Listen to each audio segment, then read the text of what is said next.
Tell me why you keep fooling little forget.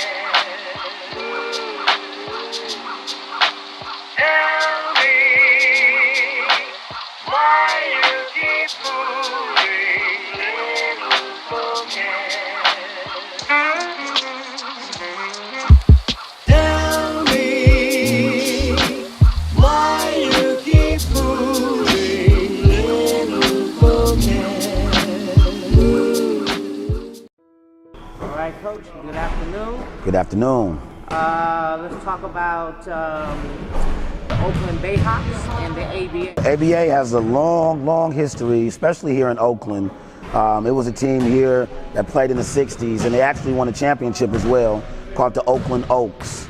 And some of the players, they still live here in Oakland as well, and they're part of Oakland's history.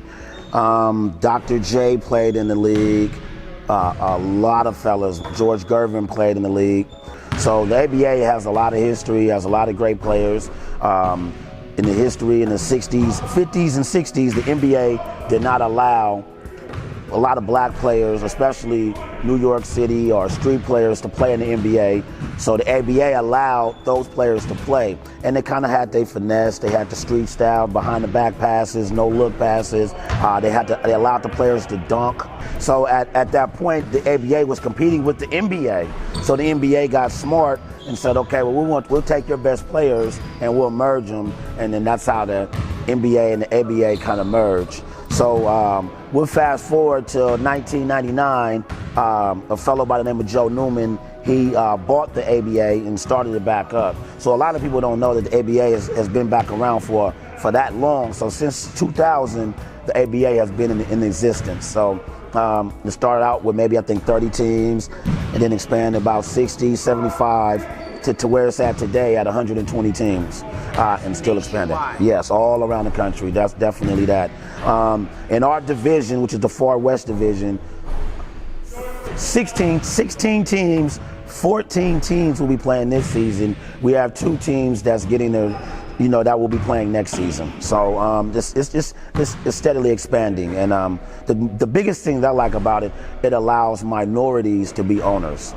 So that's one of the biggest things where, you look at the NBA, which I love the NBA. I'm a big fan. I have nothing bad to say against the NBA, but they only have one majority owner in the NBA, and that's Michael Jordan.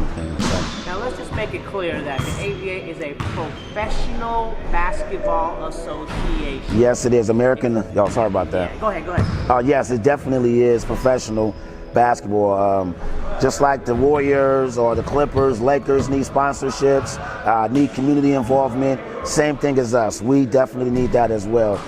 Our guys are continuing their career. I have 4 guys who formerly played professional basketball, excuse me, and they're still looking to continue their career as well. Well, myself, I played ball myself, and I played in this league at the time. It's called the CBA, Continental Basketball Association. And so I understand the grind and the hustle and everything that all these young men are going through, because I was these guys about 15 years ago. So I had to go to the Midwest in order to do this and everything. So one of the biggest things, I just wanted to bring that here to Oakland. Instead of the guys having to go to the Midwest or back east or down south to try to do this, let's bring it here to Oakland. Let's bring something here and bring something the fans can watch, and also let the youth know that if you don't make it to the NBA, that's okay. You still have other options and other routes, and you can still pursue your basketball dreams and your basketball career. So if I'm recruiting a player, one of the main things I look at is during a timeout, let's say a coach gets on a player and the coach is just really in his grill and just I want to see how you respond when the coach does that. Are you gonna get mad out and start, are you gonna go into a shell? Are you gonna come out and be that player and respond on the court? Also look at how you interact with your teammates on and off the court. One of the things I also do is I want to see how the people around you, how they view you as well. So those things matter to me, because everybody can run, everybody can jump, everybody can shoot, everybody can pass. But one of the main things, I want to have a family environment.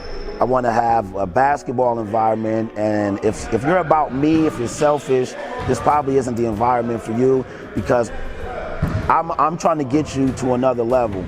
And if you're selfish and you're not willing to be a sacrifice to be a team player, then nobody's going to put money behind you anyways. So that's one of the main things. That's what people don't get. Like, it's more than just basketball when you're trying to be a professional player. You have to be marketable on and off the court, you know. Some guys, I mean, it is true also. If you, like I tell you, if you're giving a coach 50 points a game, I'll tolerate some stuff more than others, but that's very rare. But that's one of the main things I want to make sure is have good character guys around. That's very big and important.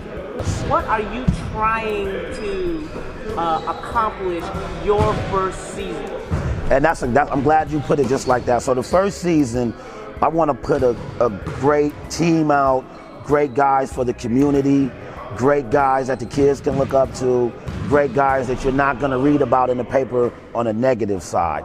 I have guys who are already doing positive things in the community already without basketball, and this is just helping them uplift their platform as well also. Main thing, great entertainment when you come to the games. I want the games to be fun, live. I want the kids to have a great time. I want the families to have a great time. And also on the court, I want to put out there the best basketball that we can have right now. And Oakland definitely, and the Bay Area, has a lot of talent. And that's what we have as well too. So I'm looking to compete in this league. And we have a very, very competitive league. We have two teams that probably will be ranked at the beginning of the season in the country, ranked in the country.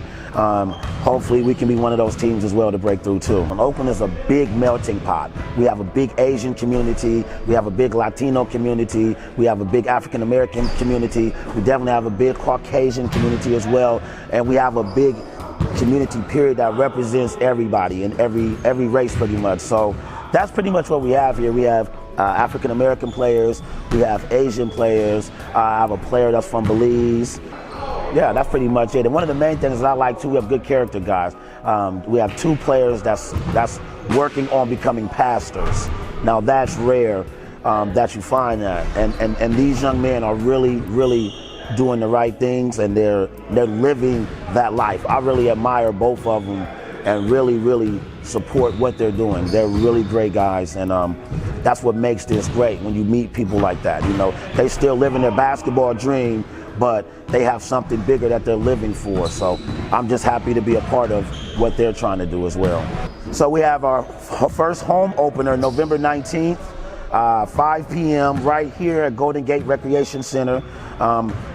We are not selling tickets at the game, so you have to go to OaklandBayHawks.com.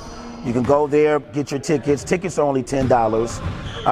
We also have food vouchers. If you might want to get some food, we have food vouchers there. We will be serving alcohol as well too. So if you want to get some beer, wine, or even mixed drinks, we have vouchers for that as well. So go to OaklandBayHawks.com.